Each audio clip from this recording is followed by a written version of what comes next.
Bienvenue chez nous pour un nouvel épisode du podcast des nous, où nous allons parler de Dune 2. Ouh.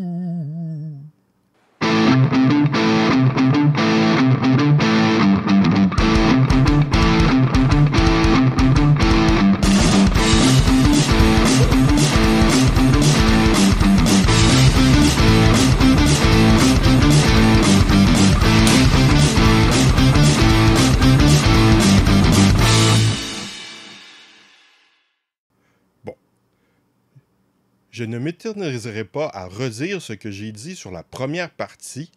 Oui, ce n'est pas aussi stylé que la version de David Lynch.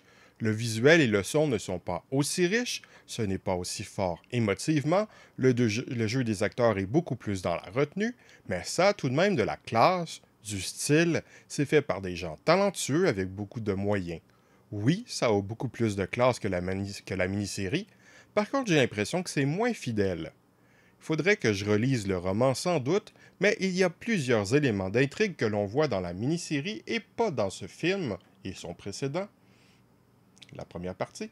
Il y a des éléments qui semblent assez différents, notamment la fin qui me semble beaucoup moins conclusive,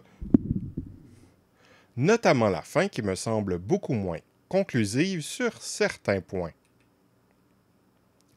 Après avoir relu le premier roman, je confirme mes impressions. La mini-série ajoute peut-être quelques sous-intrigues, mais cela n'est pas sans raison et n'est pas contradictoire avec le livre. Et la fin du roman correspond plus à la fin de la mini-série, se terminant basiquement au même moment. Même le film de David Lynch, si on enlève un certain élément à la toute fin, se termine aussi sur la fin du roman.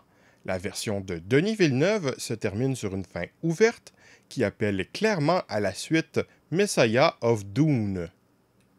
Pour avoir lu le roman suivant, à moins que le film ne soit pas du tout fidèle au roman, les amateurs des deux premiers films de Villeneuve risquent d'être fortement déçus par la suite qui ne correspondra aucunement à leur attente.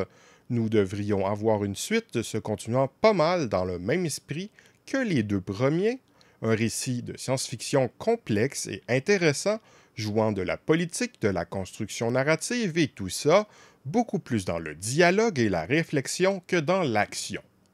Cela pousse à se demander ce que sera le prochain film, comment ils vont à la fois rester dans la continuité de la fin de Dune deuxième partie tout en restant fidèles au roman. Par contre, il y a deux points de ce film qu'il me semble important de préciser, qui jouent un rôle important dans mon appréciation du film. Tout d'abord, je dois souligner l'extraordinaire travail pour identifier et définir les différentes entités jouant un rôle dans l'univers de Dune. Contrairement à de nombreuses autres histoires de science-fiction, les différentes planètes ne sont pas que des différences de climat avec la planète désert, la planète de la pluie, etc.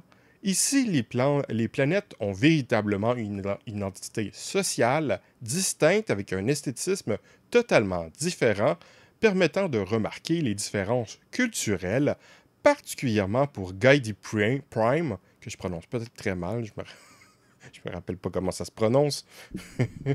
Donc, pour les Harkonnen. Déjà, le peu qu'on en voyait dans le précédent film avait déjà une certaine présence, ici beaucoup plus quand on a l'occasion de plus les voir, avec un fort travail visuel, sonore aussi. Il n'y a pas que les planètes avec leur peuple qui ont une identité... Il n'y a pas que les planètes avec leur peuple qui ont une identité forte.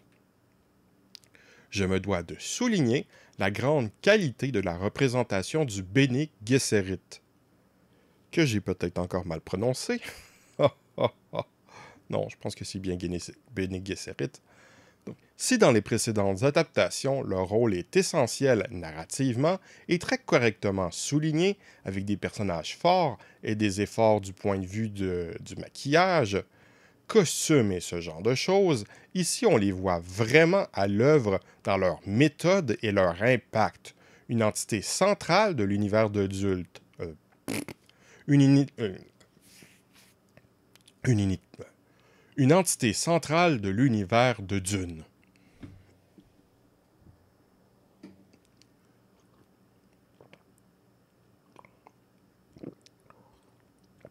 Ah, parler de Dune, ça donne soif. Haha.